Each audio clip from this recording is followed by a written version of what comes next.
Most people find out their spouse is cheating through a late-night text or a weird charge on a credit card. I found out because of a thank you card from a Crate and Barrel Bridal Registry. The problem was, my wife and I had been married for 6 years. We weren't registered anywhere. But apparently, Sarah was. She was registered for a June wedding in a city 3 hours away with a man named Mark. And the best part? I was invited to the engagement party. She just didn't know it yet. Tonight, I'm taking you through the most calculated, cold-blooded betrayal I've ever seen. And the revenge? Well, it left her with absolutely nothing. My name is Mike. I'm 32. A software engineer in Dallas. I'm the kind of guy who likes logic. Code doesn't lie. If there's an error, there's a reason. I thought my marriage to Sarah was bug-free. We were together for 6 years. Married for 4. Sarah was a consultant. At least, that's what the tax returns I never looked at closely enough said. She traveled every Tuesday through Thursday. Austin is booming, Mike, she'd say while packing her Tumi suitcase. The tech firms there need my auditing. I'd kiss her goodbye. I'd tell her I loved her. And I spent my Tuesday nights working on my side projects. I was a supportive husband. I trusted her blindly. Then came that Saturday morning. Sarah was at spin class. The mailman dropped a thick, cream-colored envelope through the slot. It looked expensive. I opened it, thinking it was a wedding invite for one of our friends. It was a wedding invite, all right. But we weren't the guests. The card read, "Save the date for the wedding of Sarah Jennings and Mark Sterling." My heart didn't just drop.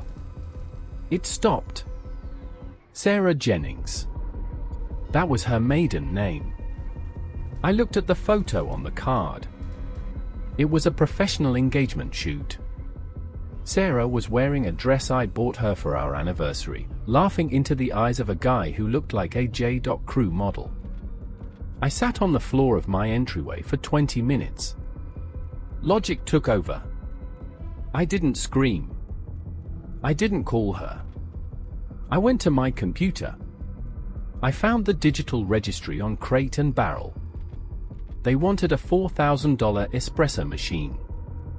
They wanted Egyptian cotton sheets for their new home in Austin. I spent the next 72 hours becoming a ghost. I hired a private investigator named Rick. Within 48 hours, Rick called me. "Mike, you're not gonna like this. She's not a consultant. She was fired 2 years ago for an office affair. She's been living in a condo in Austin that this guy, Mark, pays for. She tells him she works in Dallas. She tells you she works in Austin. She's literally splitting the week between 2 men." I felt sick. But I felt focused. I didn't want a divorce. I wanted a total collapse of her world. I waited for their engagement gala at the Driscoll Hotel in Austin. I walked in. The room smelled like expensive perfume and lies. I saw her. She was wearing her work gala dress. I walked straight up to the bar where Mark was ordering a scotch. "Make it 2, I said. Mark turned, smiling. "Hey, are you a friend of Sarah's?" I looked him dead in the eye.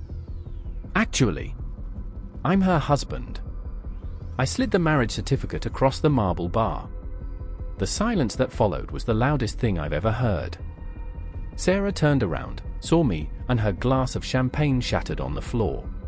Mark looked at the paper, then at her, then back at me. "Who the hell is this, Sarah?" Mark asked, his voice shaking. I didn't let her answer. "I'm the guy who pays the mortgage on the house she actually lives in. I'm the guy who's been sleeping next to her for 6 years while she told you she was climbing the corporate ladder." "Oh, and Mark?" "Nice espresso machine on the registry." I have the same one at home. She has great taste in things other people pay for. Mark wasn't just mad. He was done. He looked at her with pure disgust. "Get out," he said. Sarah tried to grab my arm, crying, screaming that she could explain. I just looked at her and said, "The locks are already changed, Sarah. Your bags are at the Austin condo. Don't bother coming back to Dallas." I walked out of that hotel feeling 100 pounds lighter. The legal battle was long. But because I had proof of her using our joint savings to fund her Austin lifestyle, the judge was not kind to her. She ended up in a studio apartment while I kept the house. Logic always wins. Let's look at some shorter cases that prove technology is a cheater's worst enemy. I bought one of those Samsung Family Hub fridges. It syncs with your phone. One day I'm at work and I get a notification, added to grocery list, XL box of protection, and wine. I don't drink wine. And I'd had a vasectomy 3 years ago. I checked the internal camera of the fridge. I saw a man I'd never seen before standing in my kitchen, shirtless, drinking orange juice straight from the carton. I didn't go home. I called a locksmith and told him to meet me there in 20 minutes. I caught them in my bed. Best $3,000 fridge I ever bought. Story 2, the Peloton. My wife told me she was too tired for intimacy because she was training so hard on her Peloton bike. I checked her workout history. She was hitting personal bests at 11 a.m. every Tuesday while I was at the office. But here's the kicker. Her heart rate monitor showed she was burning 600 calories, but the bike showed 0 miles traveled. She was wearing the heart rate strap while exercising with the contractor in the guest room. I sold the bike to pay for the lawyer. The Peloton. My wife told me she was too tired for intimacy because she was training so hard on her Peloton bike. I checked her workout history. She was hitting personal bests at 11 a.m. every Tuesday while I was at the office. But here's the kicker. Her heart rate monitor showed she was burning 600 calories, but the bike showed 0 miles traveled. She was wearing the heart rate strap while exercising with the contractor in the guest room. I sold the bike to pay for the lawyer. Most people find out and blow up. They scream. They throw clothes out the window. I'm not most people. I found out my wife, Beth, was having an affair when our daughter was 8 years old. I found a burner phone in her vanity. I read the texts.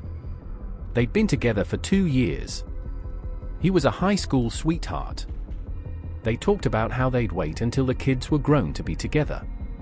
I sat in my car in the garage and cried for an hour. Then, I wiped my eyes and made a plan. I realized that if I divorced her then, I'd lose 50% of my retirement.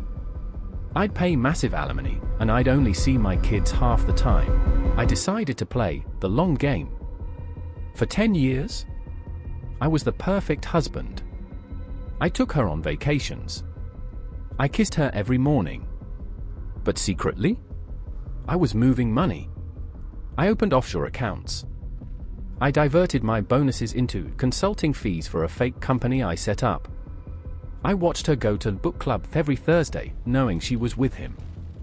I watched her smile at me while she had his texts on her phone. Every time it hurt, I just looked at my kids and reminded myself, I'm doing this for their stability. The day our youngest son turned 18 and graduated high school, we had a big party. Everyone was there. Beth, her lover, Dave, and our extended family. After the cake, I stood up for a toast. I want to thank Beth, I said, raising my glass. For 10 years, she has managed to maintain a home, and a decade-long affair with Dave, over there at table 4. The room went silent. Dave dropped his fork. Beth turned white. Since the kids are adults now, I continued, I've taken the liberty of filing for divorce. Beth, I've already moved the remaining $10,000 in our joint account to your new apartment. The one you thought I didn't know about. The rest of the assets? Well, the lawyers will show you the business losses from the last decade. Happy graduation, kids. Mom? You're moving out tonight. I had 10 years to mourn the relationship. By the time I ended it, I felt nothing but peace. She tried to sue for the hidden money, but I'd spent 10 years making it look like bad investments. I got the house. She got Dave. And Dave? He left her 2 months later because she didn't have my paycheck anymore.